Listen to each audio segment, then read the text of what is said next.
Hi, it's Gadget UK here again, back for the fifth part, I think, of these Amiga 500 repairs and restores. We will hopefully soon be moving on to the 2000, I think. So in the first part of this video, if you've seen some of my restores before, you might want to fast forward through some of the parts here at the beginning. There are some stuff when we got to the keyboard that might be of interest, talking about the diagnostic side of the keyboard, and there's an issue with the caps lock key. And even just if you're curious as to how the Samsung keyboards are assembled, that might be interesting as well. But yeah, some cleanup work at the start of the video here, fixed to the floppy drive button. You saw me fit that in the previous video. Well, actually, it didn't last long. It broke off in about 2 minutes. But towards the back end of the video, we have a RAM fault that I deal with within this video. And just the final sort of quick reassembly at the end. I didn't recap it within this video, but as you'll see in the next video, I come back to this board and recap it. In fact, I can show you now. There's going to be a jump cut issue here in the fact that you can see some of the caps have been swapped out there. Got audiophile bipolar caps there, and Panasonics in a few places. I'm still waiting for some caps, but anyway, things are slightly out of sequence. You'll see this go back to the old caps in a minute. So, if you've been observant throughout these videos, you might have seen this Paula here, and you can see it was corroded at some point and someone's cleaned it up. It might be me that did this earlier, I can't remember, and it looks a little bit copperish there. So I'm going to get some solder and flux, use my desolder braid and drag over there, just tin those up, because that side, in fact that side's worse. Can you see that? Yeah, I'm not sure how well that's going to come out there. It doesn't look very coppery to me on the viewfinder, but it does to the naked eye. Lots of coppery connections here. So I want to make sure that those are tinned over.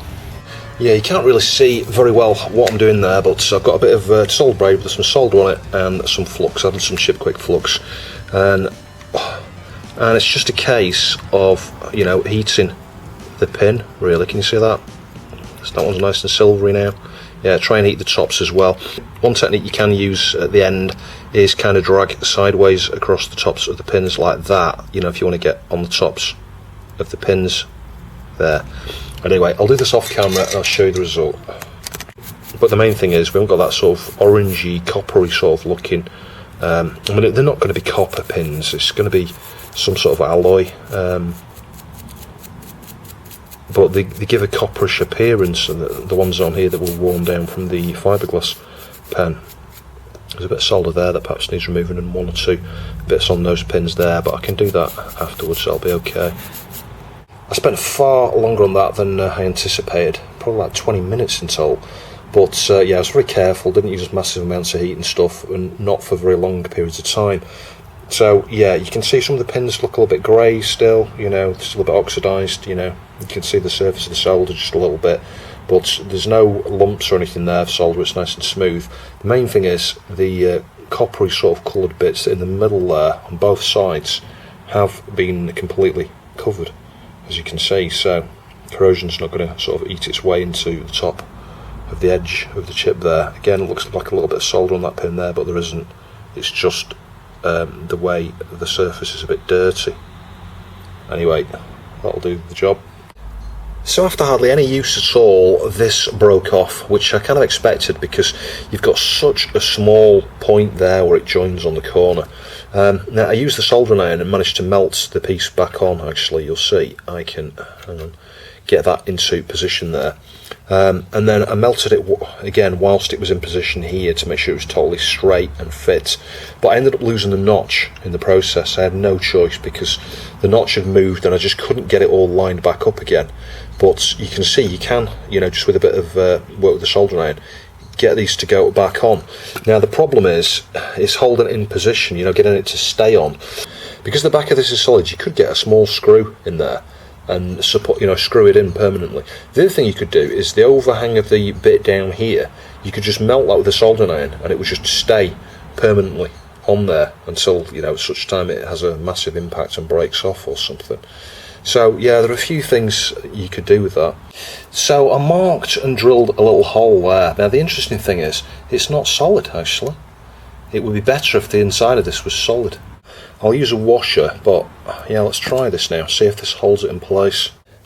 Yeah, so a bit fiddly, but I think I've just about pulled that off. You can see the screw is through the back there, and it's just holding it in position. And it's totally straight, as you can see, so yeah, we'll give that a try. So yeah, next thing to do is wash it in the sink. So the top half's had a wash. It's pretty good for the most part. There are some marks here you can see. It looks a bit browny yellow here. I'm going to get the plastic cleaner onto this and a bit down here as well. And on the edge, you know, you get these little black marks and things around the edges. There is some light scratching up here, can you see? It's like a bit of a scratch there. A couple of scratches there. And a bit of white paint. Yeah, no paint on my Amiga, thanks Mum, when you're decorating. Yeah, that's what that is. Someone's been decorating and got paint on it. There's a bit there as well. So with that, I'll probably just use my little scratchy tool here. And if I'm super, super careful, yeah, I can peel it off. Can you see that? It's just peeling off there. Get a bit of plastic cleaner on a cotton bud afterwards into that gap, and yeah, it should look good as new with respect to that. But I'll clean up the top of this with a bit of plastic cleaner as well, because there's a little bit of a yellow tinge in a few places there. It might just look a little bit better when I've finished it. So I've skirted over showing you most of the cleanup work on this. It's come out really well. You can see, you know, there was some like really dark yellow marks. They seem to have come off with a bit of IPA. It's still a little bit yellowed, as you can see, and it's still got these scratches at the back. If you get in the right light, you can see them. But it's pretty good, actually. The underside was really, really, really dirty. I've cleaned this up. There were loads of black marks. Can you see like these scratches here? But they were all over the place, and most of them have come off. It's got a foot missing here. I've just stuck a black replacement foot. I'm going to make them all the same. I may as well pull off the other three, because whilst the other three are okay, it doesn't match. So I'll just replace all 4 feet here. Like you see, you know, they just come off like that. The sticky stuff on them is just worn down, actually. And you can buy replacement feet like this on eBay. You just measure the dimensions of the pad. You can get, as you see, an exact match there. These are good for STs and Amigas, and STEs as well. Yeah, the sticky stuff's just worn off them anyway. These ones would have just fallen off at some point. So it was a good idea to replace those.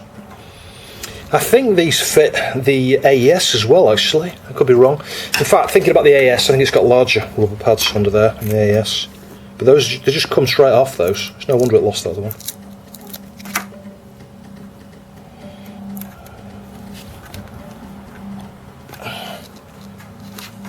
Yep, there we go, all done. So the other thing I've just done here is push this back so it's totally flat, tighten the screw up, and then just melt that piece of plastic there over so that it grips on that side. It's not absolutely required, but I was finding that after you push and eject it, the button when it was ejected could be slightly tilted outwards because it wasn't holding on this side. This is the problem with these stupid buttons on these drives, but as you can see, it's totally straight in every aspect there, so I think that'll be okay.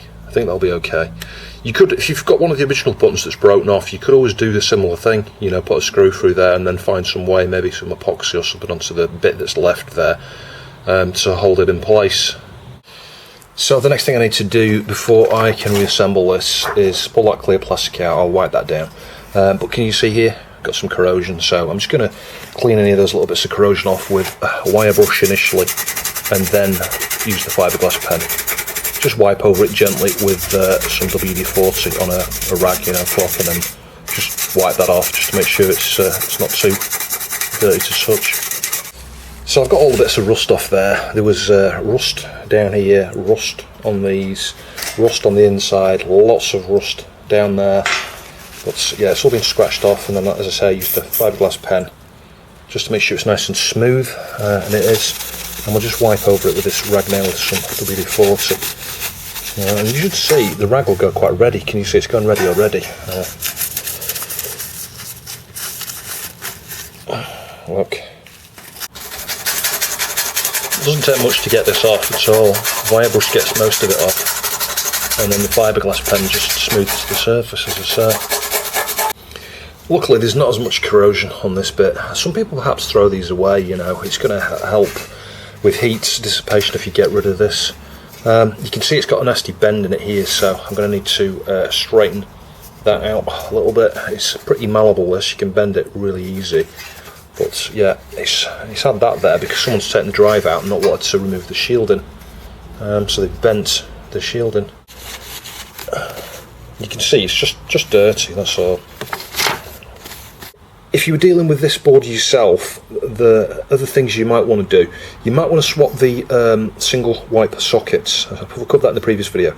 It's got single wipe sockets, but the chips are super stiff in these sockets on this particular one. So, I mean, I don't see any reason to rush out and replace every single socket on here just because it's got single wipe sockets. The Agnes socket's okay if you've got splits on one side or the other. You might want to consider swapping out the Agnes socket because, yeah, you'll get a super unreliable connection if one side is split. You can see on these cheaper sockets they use on the original boards, can you see they kind of bulge outwards in the middle a little bit? So yeah, again, you might want to consider swapping that if the Agnes has been in and out a few times and things like that.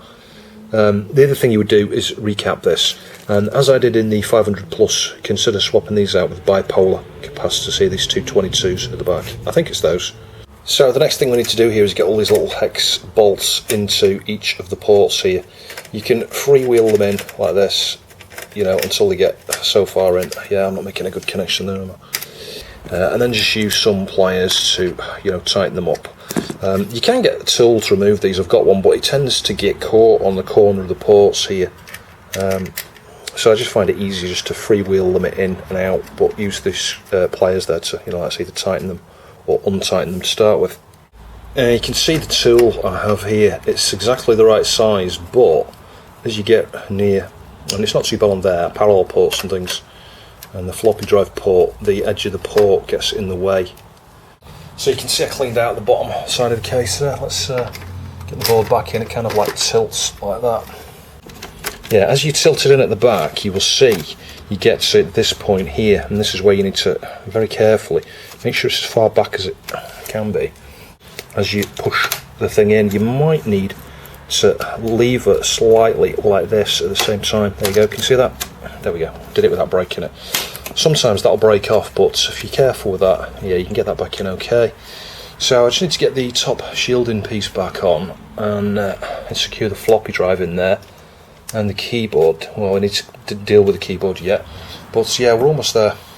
What you've got to do with the shielding actually is the bottom part hooks under like that first, and then you slide it over to the back and stuff. All of the little clips off this, I'll show you in a sec, they've all been broken off. It's probably because it's had so much bending and manipulation, this shield here. Let's just see if we can just pull it like that. See if we can get the screw to go. Yeah. See if we can get the screw to go in. Yeah, there we go. Yeah, not too tight. Don't want to over tighten them. So I think we're a screw short. We're okay with this one. Again, I'm just going to bend the shield ever so slightly there, just to make a better mount for the screw. That should be okay. The one down here is okay. It was bent right out here. I've bent it back in. But we've got a screw missing there. This needs to go back on there as well. There's a bit of corrosion there I need to deal with first. Never came with a cover. I might source a cover for this just so that it's sold as complete. I mean, you could argue it's not really complete because I've had to swap so many screws out. So the one down here, I've just used a Phillips screw, but it's got the same thread on it and it's about the same length. It's a tiny bit shorter, I think, but it's gone in okay. It's holding. It's nice and tight, so it should do the job. So one of the final things I have to tackle here is this keyboard. Now what I'm thinking is I might swap this keyboard out completely just because it's proven near impossible to find a Samsung F2 key, and I'll show you the difference, but these have got like a rectangular thing on the back, and the Mitsumi ones, which are much more common, have got a square. But the thing I've just noticed, I was hitting this caps lock key while it was loading, and I'll see if I can just demonstrate. If I just move the keyboard, I just twist it a little bit. I can't do it now. Yeah, do you see that? See it going off? Look, just with a little twist to the keyboard, a little bit of flexion. You know, you flex it a little bit and it goes off. Look at that. So yeah, there's something needs to be done there, but I need to take these keycaps off anyway. So I'm going to take all the keycaps off, wash those in the sink, take a photo first because it can just help you get them back on. I mean, it's obvious when you you know, you've used the Amiga for thousands of hours, you know which keys are going to go where, but some of the keys I always forget. You should use a keycap puller to pull these off, but yeah, they come off pretty easy. Rectangular. Now this is a replacement that I got thinking this was going to fit, and you can see there's a subtle difference in size. I don't know how well that's coming across on the camera, but I don't know, it's like 0.5 millimetre. I mean, if I put that in the F2 position there, and if you compare it, can you see this this key here at the bottom, it ends here, and there's like a quarter or half a millimetre difference. It's like a tiny bit different in size.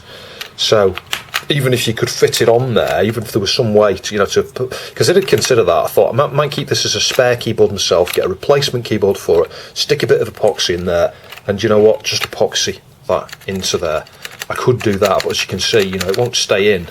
So anyway, yeah, so we'll just carefully pull these off. These ones are super easy, he says, as he struggles to get one off. And whilst I'm doing this, the other obvious difference here is you'll notice there's no spring. The spring mechanism is built into the key itself. I'm guessing there might be a rubber plunger on the inside. It could have springs on the inside, I don't know, we'll find that out once we take it apart in a minute.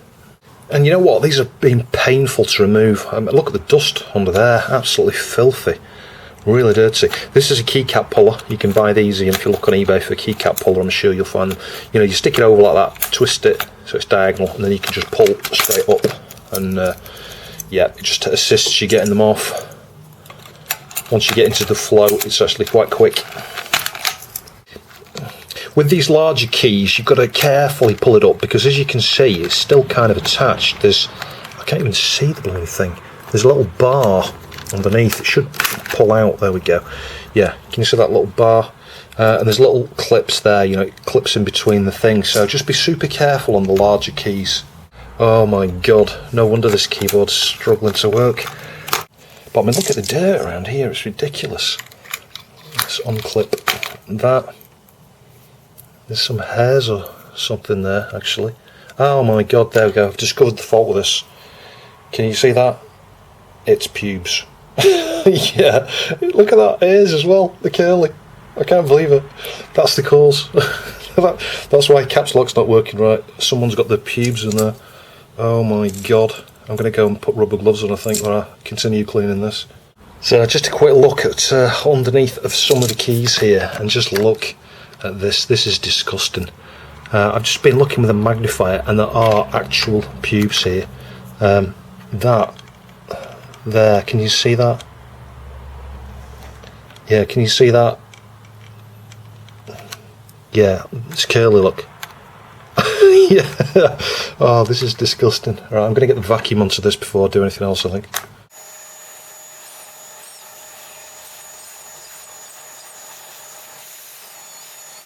So the next thing I'm going to do, having vacuumed the top of it, is just remove all these little screws on the underside. I've undone all the screws, including the ones for this PCB here. Now, what I'm not sure about, and I think this could be... Oh, it's alright, yeah, I was going to say this just comes off, and all of the things come out great. Wonderful springs and all. Yeah, there you go, learn from my mistake. But then again, these are all going to need to come out here, so I just need to just collect all these up, and the springs, try not to lose any of them. This keyboard's a nightmare compared to some of the other ones. So I'll show you what I've just discovered, and that's that it seems to separate. Can you see? You can see some of the membrane under here, but I'm not sure if this is supposed to come off, or if something's attaching it at some point, because it feels like it doesn't want to come all the way off. So yeah, I need to be careful with that. Just right now, I'm just going to use a damp cloth, no IPA, just soap and water. It's like really super diluted washing up liquid, just on a cloth here. I'm just going to wipe over the surface of this, actually, hopefully.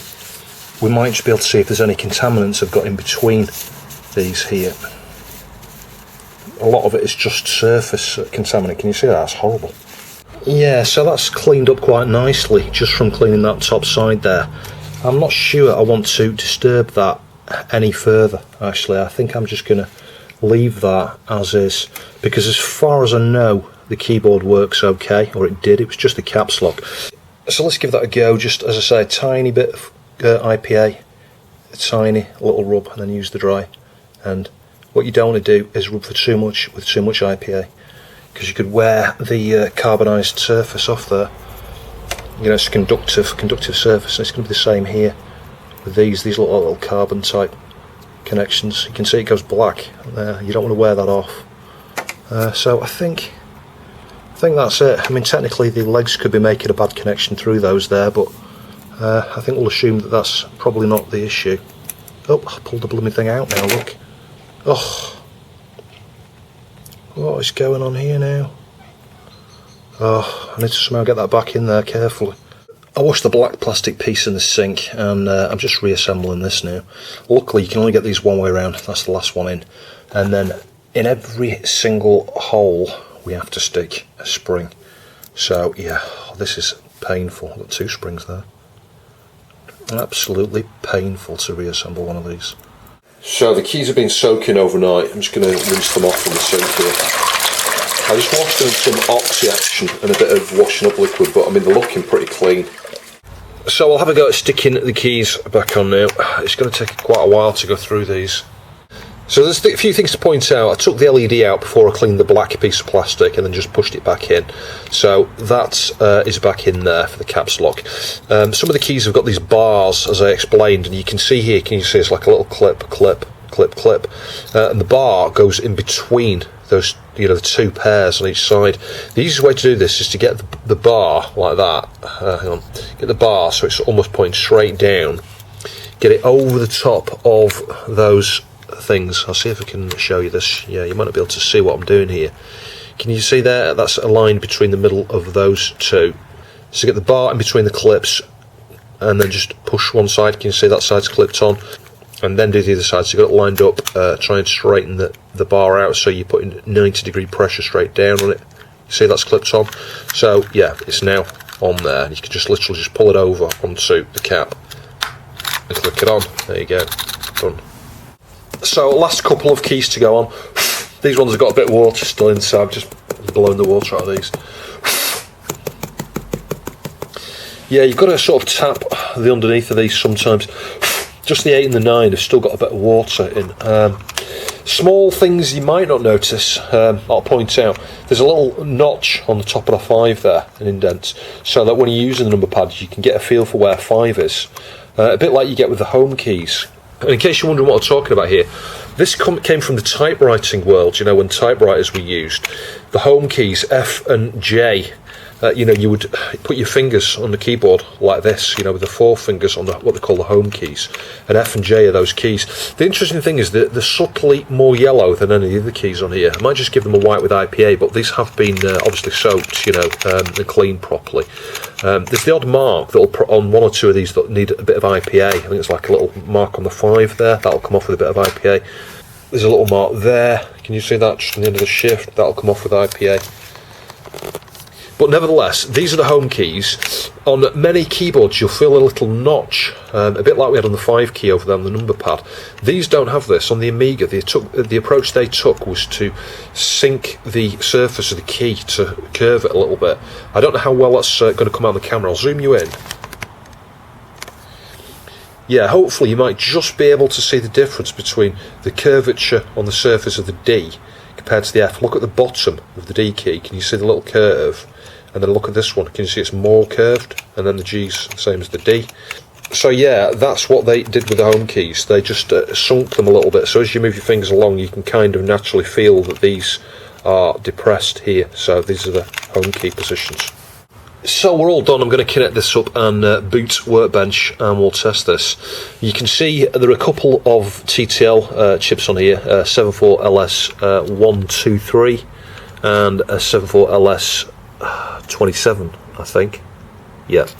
So in the Samsung keyboards like this, other than the keys being a bit of a problem to get because they seem to be quite rare as spares, these keyboards, you can see, you know, you could see earlier we had the membrane in there. So yeah, the membrane is a source of failure on these. I prefer the later Mitsumi type keyboards. You know, they've got a square, as I mentioned earlier, got a square plunger there. They're much more common. You can buy replacement keycaps for those now. I've got some of those. I'll perhaps show those in an upcoming video. The way the keyboard works on the Amiga, it's got a little MCU here that contains some ROM and RAM, you know, so it's a CPU with some ROM and RAM on there, I think. I forget, I think it's something like 2K of RAM. I'm not sure how big the ROM is. The ROM has been dumped off that, incidentally. But you've also got a 555 timer here. I'm guessing that's for the reset circuitry. So this is a little computer in itself, a bit like you get on the 1541 disk drives on the C64. You know, you've got a CPU on those and I/O and stuff and memory and, you know, it's a system of it on its own kind of thing, and it's kind of a nice approach because it takes all the processing power away from the computer. You know, all of the keyboard scanning and stuff is all done by the MCU here, and there may well be a buffer in there as well, so it means that the system is having to do less work because the MCU's handling the keyboard, so that's really sweet. Also worth pointing out, there are a couple of tantalum capacitors on here, these ones. These can short out and you know, just pull your power rail to ground. You know, they get very hot, sometimes they'll explode and blast the tops off kind of thing, but it's more common for them to just short, well, from my experience, it's more common for them to just short and pull the supply rails down. So yeah, you might want to consider either swapping those out, or, you know, if you've got a faulty keyboard, just check your voltages and things just to make sure those aren't killing the thing. And obviously, you know, it's worth checking your reset circuitry. If you're not getting the reset pulse into your MCU from the 555 here, you know, if it's not going low, I'm guessing it would go low, it's stuck in reset. But there's little else you need to do to these, really. I guess one final point to make there is the power LED is on Amigas is used to indicate whether the audio filter is enabled or disabled. I forget which way around it is, but you'll find it goes like half bright, you know, half as bright, I think, when the filter's on. Could be wrong, might be the other way around. So that's the power LED. And the power LED on this early Samsung keyboard is red, which, yeah, surprises some people sometimes, because I think many of the other ones are different colours. I think in the 500 Plus it's green, I could be wrong. But I think there's also an orange one. I think one of mine might be orange, I'm not sure. But the main thing is to test this is working. I've got an official Workbench 1.3 disc here from my main system, so let's boot that. And we'll pull something up so we can use the keyboard, maybe just the CLI, you know, the command line, like a command line prompt. Right, so I'll start pressing keys. We'll start with not the function keys, the row below. So we've got, yeah, that character there, and then we've got 1, 2, 3, 4, 7, 8, 9, 0, minus, plus.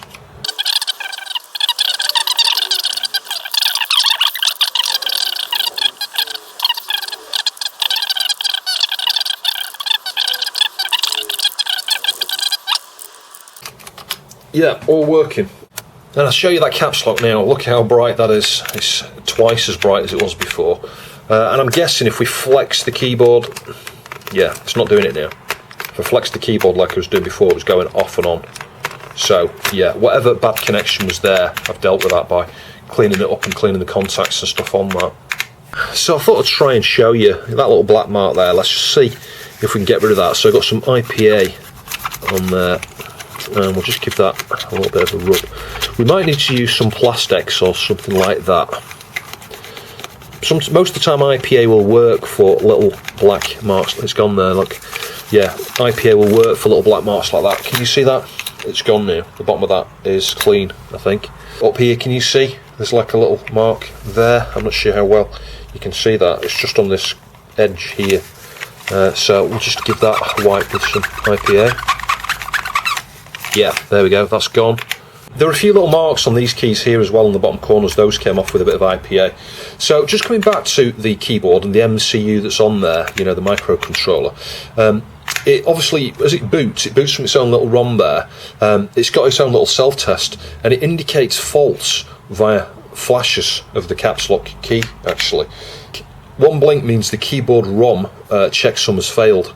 So, as I say, when it boots that ROM, very, very early on in the instructions within that ROM code, the first thing it's going to do is read through the whole ROM, utilise the RAM and checksum the ROM to make sure the ROM is not corrupted in any kind of way. So, yeah, if you see one blink there, you know you've got a problem with that ROM fault. But I think it's embedded within the CPU because there are no other chips on there. You know, you've seen what's on there. There's a 555 and a couple of TTL chips, and then the single larger DIP chip there, which is just the MCU containing.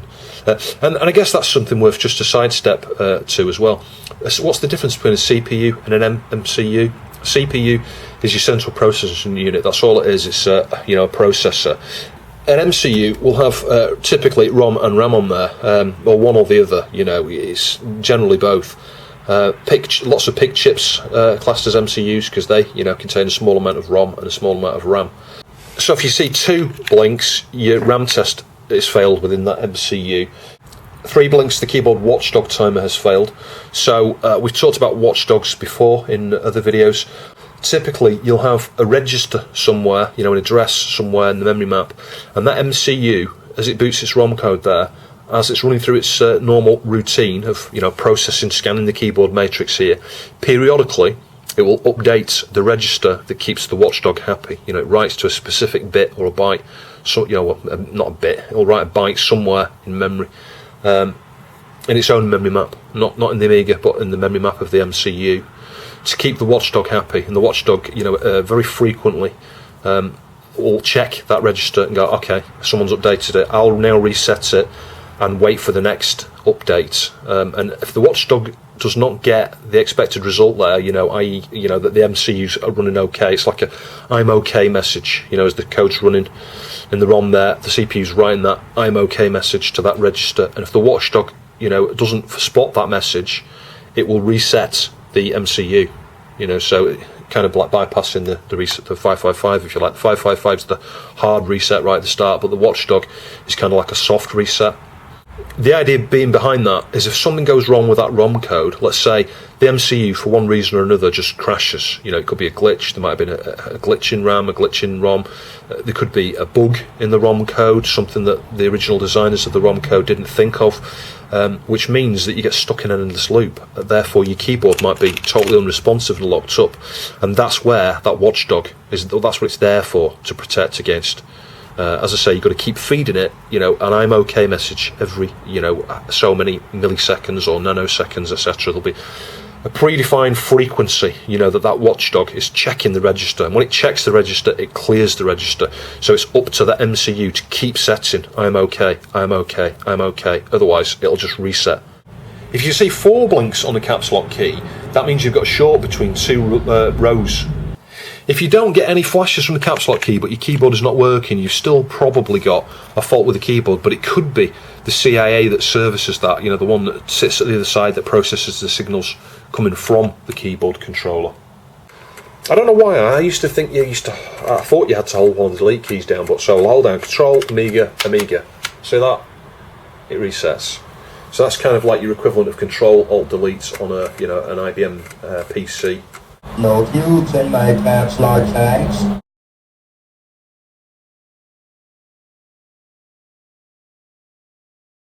So just when I thought we were done, we've got a sound fault actually. I'll show you that in a minute, you can hear it.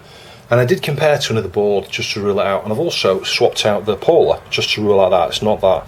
So I wanted to get diagnostics on here. Now I tried previously and it wouldn't work, so I came back to this and thought there's got to be a reason for this.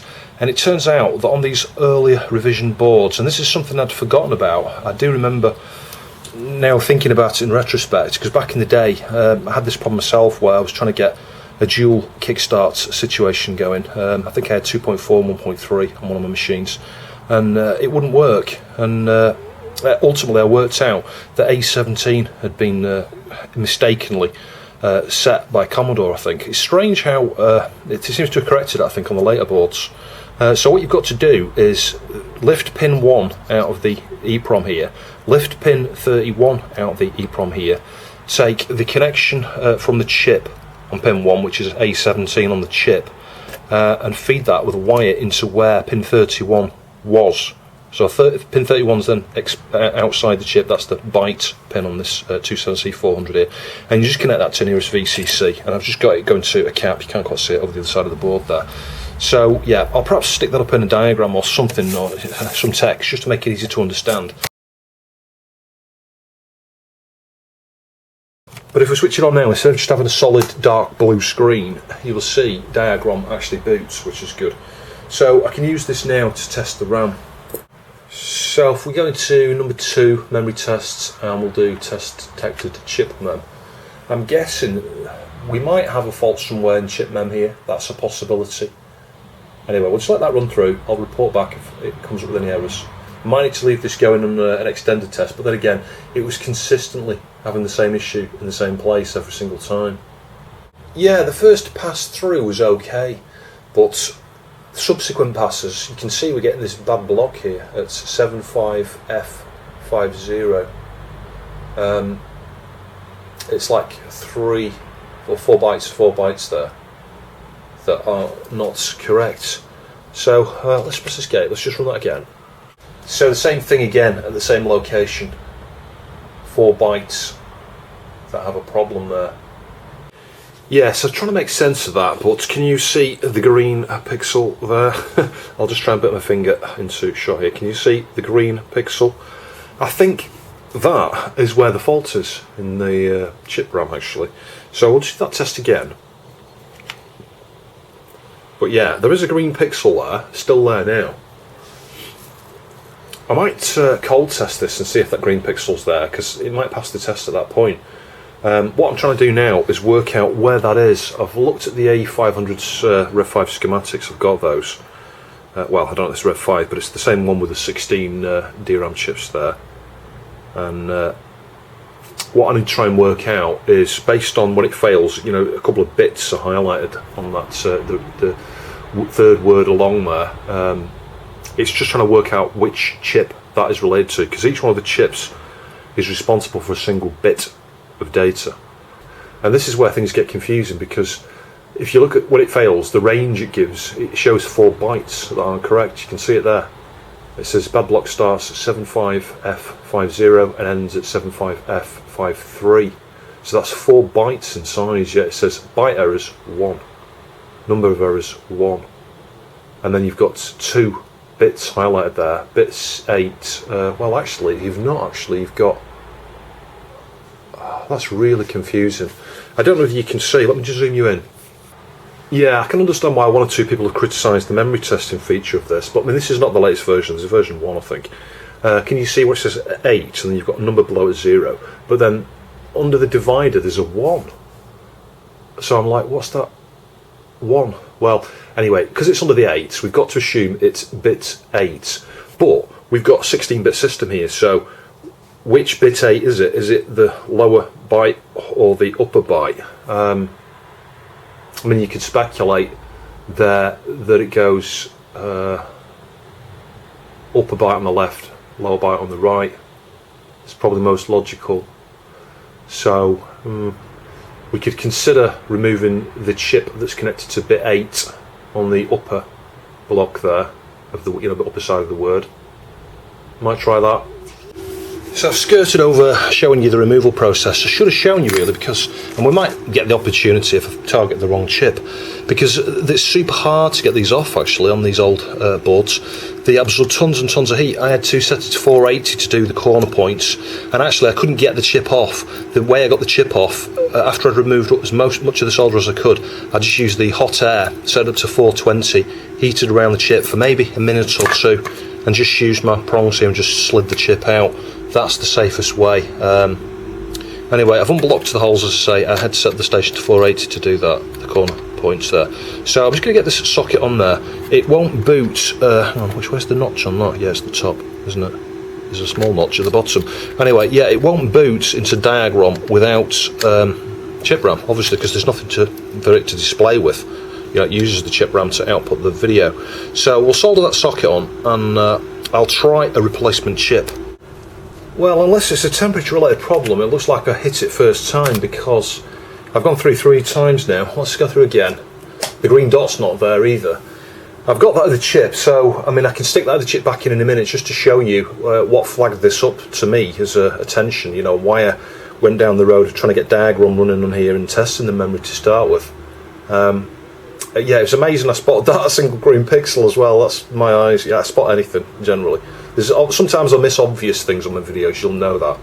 But when it comes to really small attention to detail, more often than not, I am super good at spotting things that perhaps other people might not. And that single green pixel running across the other side of the room, I was like, sure, there's a pixel there. What's that pixel?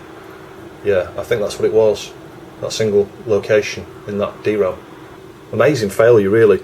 Often when DRAMs fail, the whole thing goes. It's very rare to get a single memory location within there like that faulty. But yeah, it's passing every time. I'm going to test that with Vroom now on a normal BIOS just to see if the problem has gone away, and then I'll show you what was happening with the faulty DRAM. Well, there's some weird shit going on here, if I'm honest. I've just had to swap the DRAM back because with a normal BIOS it gives a green screen with the replacement chip. The replacement chip that passes the diagnostics. It's crazy, absolutely crazy. Anyway, hopefully I can demonstrate the sound issue.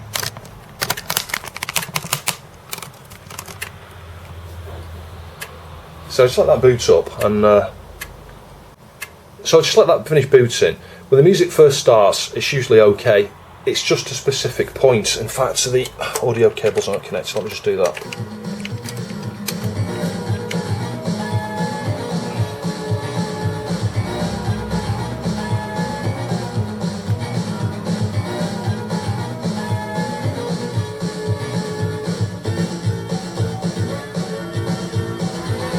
There.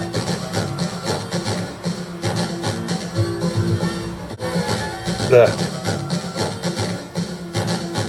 So that sounds like a clipping problem. It could be on the audio output stage, but that was the clue to me to look at the RAM.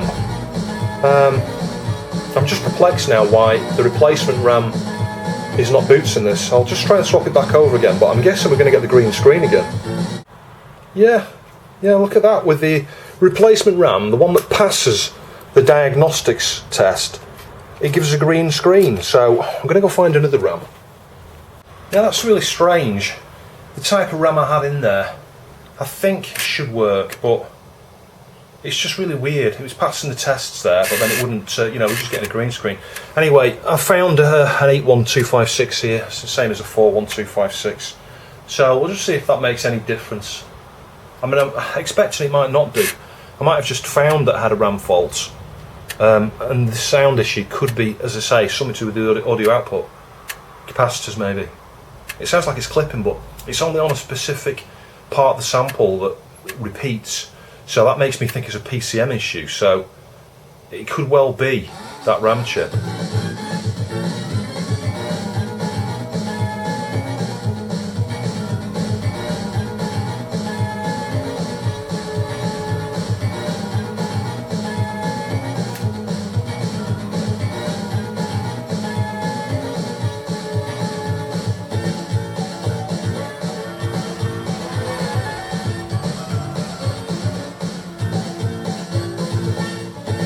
Yeah, it's alright now. It's a RAM fault. And you might be wondering, what was the clue to me? Why did I straight away think that would be a RAM fault rather than a sound problem? And really it's because of the experience I've had on the Neo Geo with the PCM sound. With PCM sound, the format of the samples, the PCM samples, if you miss bits, if one bit is an incorrect state, you kind of get volume shifts. It can sound amplified or just noisy, distorted. And as I say, the clue was as well that it was a specific part of the sample sound playback there.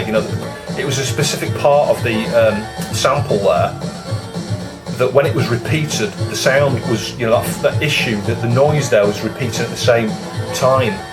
Do you see what I mean? It's not like we've got continuously clipping audio. So yeah, that was would be a super hard to find fault there. Bear in mind the diagnostics a number of times passed okay. There's only that green pixel really that made me persistent and test it repeatedly until I found the issue. So yeah, fantastic. I'm glad I hit it first time.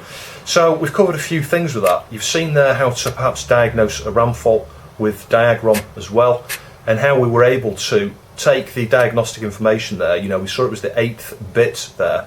I'll come back to that in a sec just to show you that there were 4 bytes in total, and I think that's because the diagnostics intended to run on some of the bigger machines, the ones with Zorro 3 and stuff, where you've got 32-bit fast RAM. So you need 4 bytes to represent 32 bits. So I'm guessing the left-hand 2 bytes were kind of irrelevant in this scenario because this is just 16-bit. Let me just turn that down.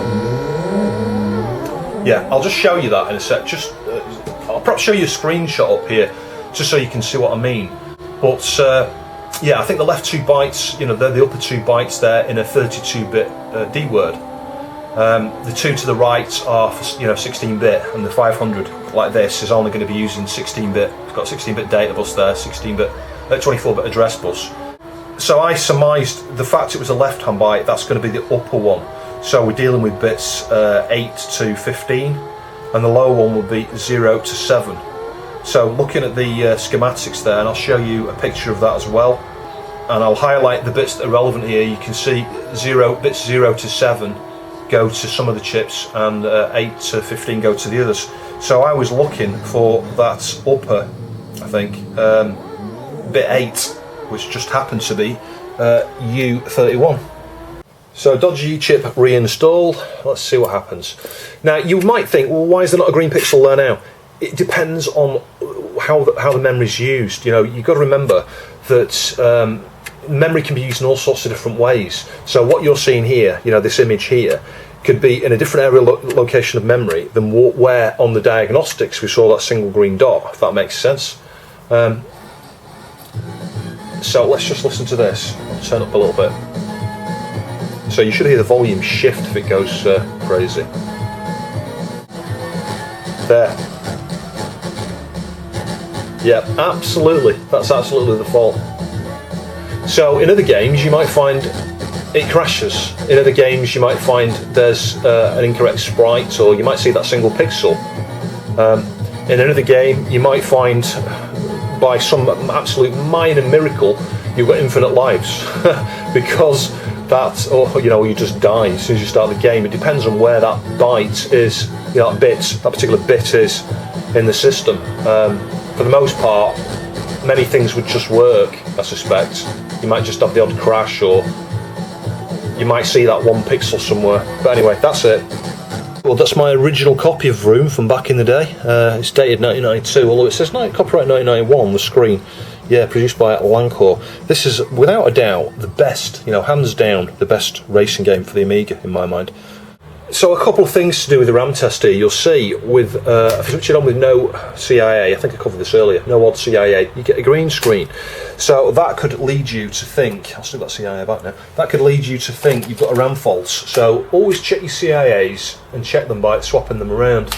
The dark grey, you'll see there's two shades of grey, just watch, switch it on, you see dark grey, almost black, then a light shade of grey, and then white.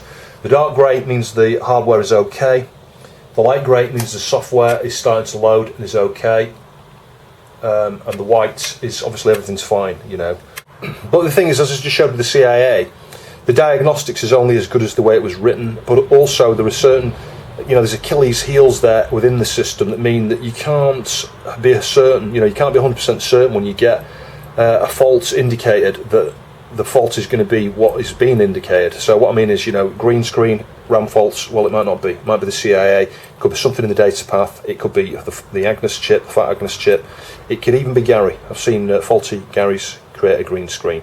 And corrosion around that area of the boards, you know, the ones on 500 plus, you get battery leakage around some of the traces and things around there, yeah, you can get a green screen. So you're going to like this, not a lot. You can see this is the 41256 DRAM. Now these are the proper chips that this board uses. Pay close attention to the pin out here. The number of pins, you know, got 16 pins, A8. Now just watch what happens when I swap over to the chip that was accidentally installed. Hang on, here we go. This is the 4164 that I'd mistakenly installed when I was testing a minute ago with the debug BIOS there, you know, diagram. See here, no connection, so that upper address bit would not be connected.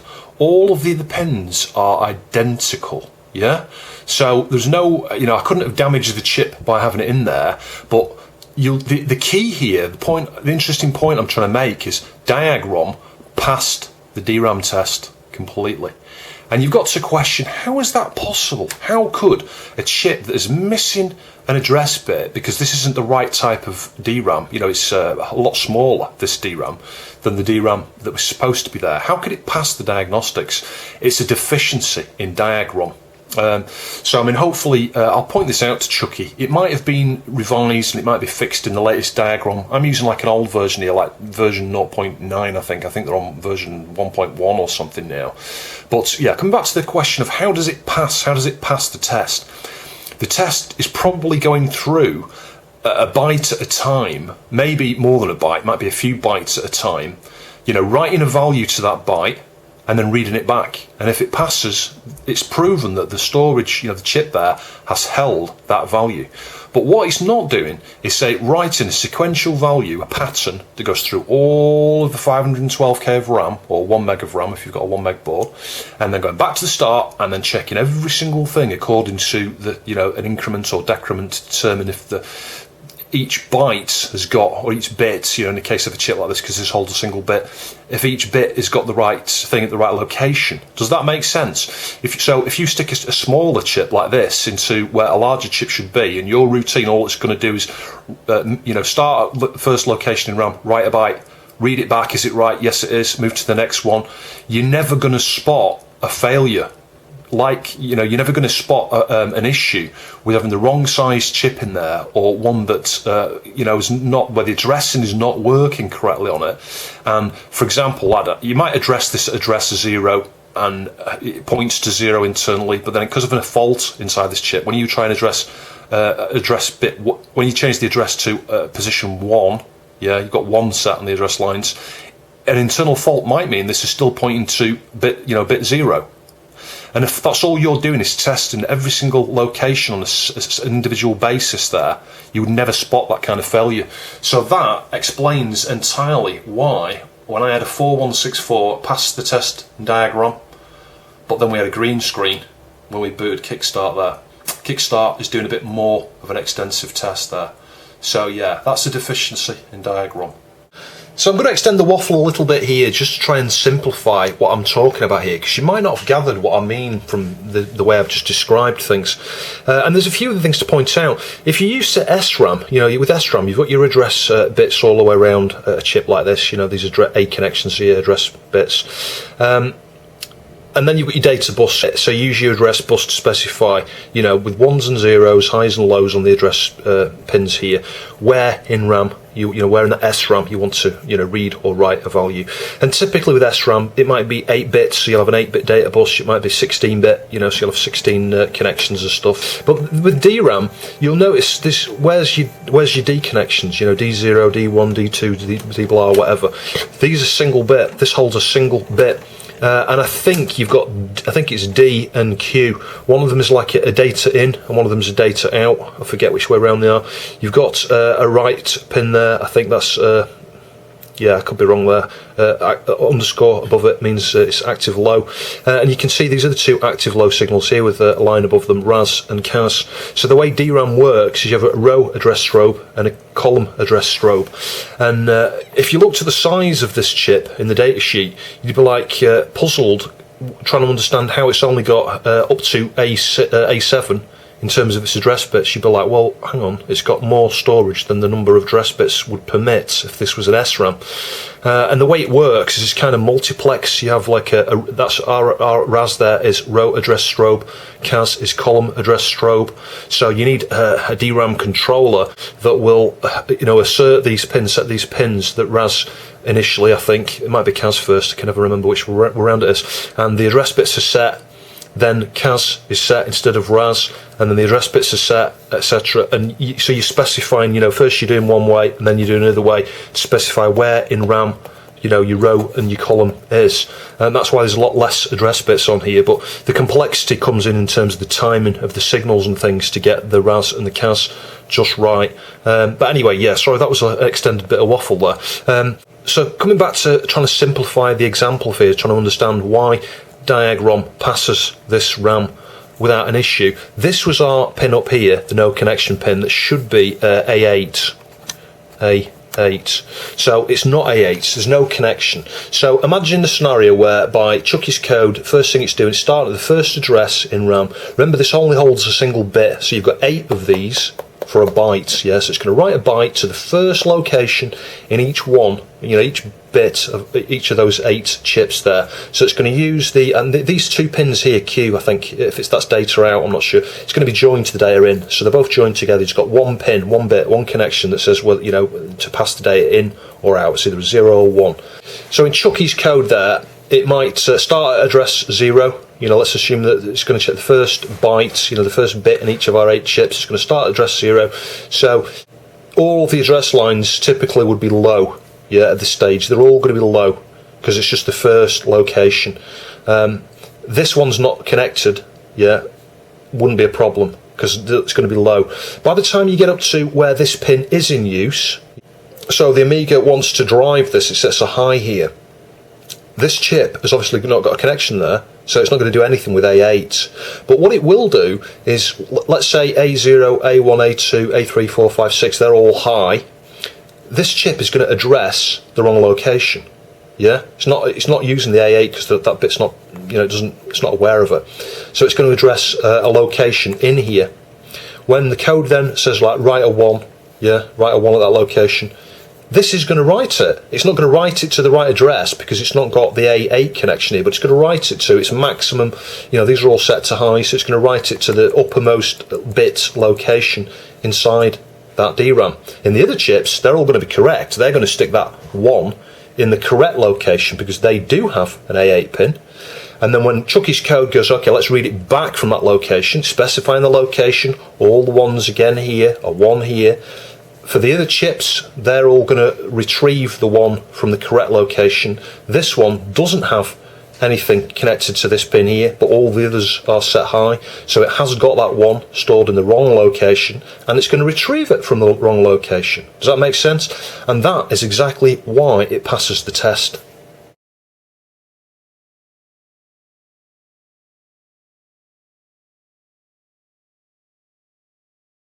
So thanks to Nicholas from Greece, I have an F2 key. So Nicholas was good enough to just send me the original key. He was trying to sell the whole keyboard, but yeah, for things like this I would suggest that he sells all the keys individually, because for the Samsung, try and find spare keys for a Samsung on eBay. There's none at the moment. There's nobody on there selling them. All the spare keys you can get for an Amiga are all for the Mitsumi models. But yeah, fantastic. So I covered most of the reassembly earlier on in the video, but yeah, everything back together here. You can see the shielding is a lot better. I just need to clip that back down there. There we go. Yeah, so the shielding, yeah, it's missing some of the tabs here, but you know what? It's gone back together okay.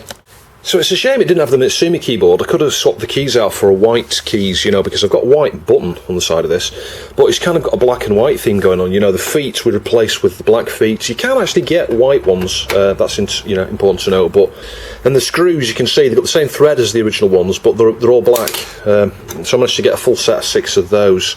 So it's going to have black and white as a theme going on here.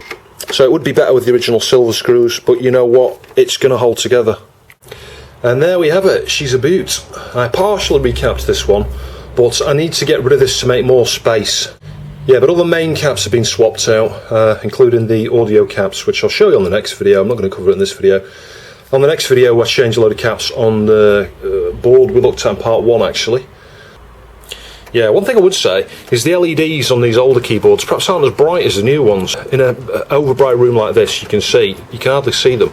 But yeah, it's working fine. So yeah, the RAM is fine now, floppy drive is good, the polar is good, the board is clean, corrosion removed, caps lock key works, and whatever else we've done to this board, including changing some of the caps, as I say, which will be covered in the next video. I just get so much nostalgia looking at the 500 case. Actually, they're just lovely machines, they really are. There's sleek, sexy design here. You can see with the floppy drive there, it ejects fine there. No worries. But anyway, hopefully you found that interesting. Thanks for watching, and I'll catch you in the next video.